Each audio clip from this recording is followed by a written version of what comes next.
علیکم، میں ہوں افشاں زکی، آپ دیکھ رہے ہیں نیوز پاکستان .tv۔ آئیے نظر ڈالتے ہیں اب تک کی کچھ اہم خبروں پر۔ میجر جنرل بابر افتخار پاک فوج کے نئے ترجمان مقرر۔ سابق ترجمان پاک فوج میجر جنرل آصف غفور کو GOC اوکاڑا تعینات کر دیا گیا۔ آپ کی محبت اور حمایت کا شکریہ، مضبوط رہتے ہوئے پاکستان کے لیے اپنا کام جاری رکھیں۔ آصف غفور کا ٹویٹر پر پیغام۔ الیکشن کمیشن نے گوشواروں کی تفصیلات جمع نہ کرانے پر 318 اراکین پارلیمنٹ اور صوبائی اسمبلیوں کی رکنیت معطل کر دی۔ معطل شدہ پارلیمنٹس اسمبلی اجلاس اور قانون سازی میں حصہ نہیں لے سکتے۔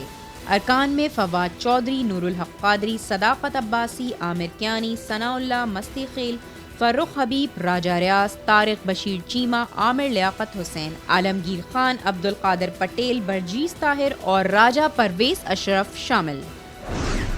اقوام متحدہ کی سلامتی کونسل نے مقبوضہ کشمیر کو ایک بار پھر متنازع تسلیم کرتے ہوئے بھارت سے کرفیو اٹھانے اور انسانی حقوق کے خلاف ورزیاں ختم کرنے پر زور دیا۔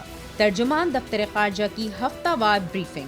کہا، مقبوضہ کشمیر میں 164 دن گزرنے کے بعد سلامتی کونسل نے دوسری مرتبہ کشمیر پر بات چیت کی۔ بحث 1 گھنٹے سے زائد جاری رہی۔ سابق صدر و army chief general retire Pervez Musharraf نے خصوصی عدالت کے فیصلے کو سپریم کورٹ میں چیلنج کر دیا۔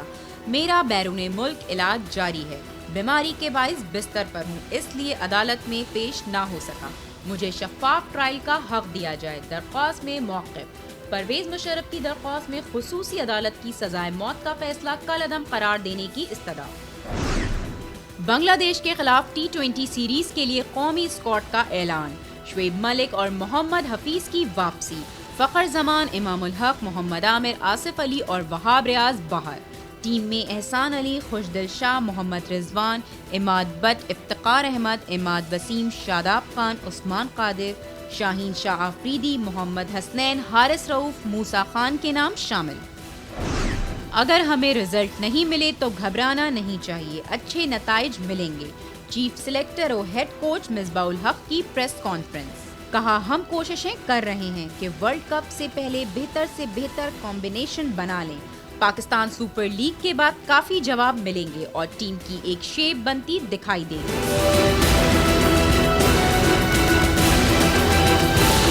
اب تک کے لیے اتنا ہی۔ مزید خبروں اور اپڈیٹس کے لیے وزٹ کیجیے ہماری ویب سائٹ newspakistan.tv۔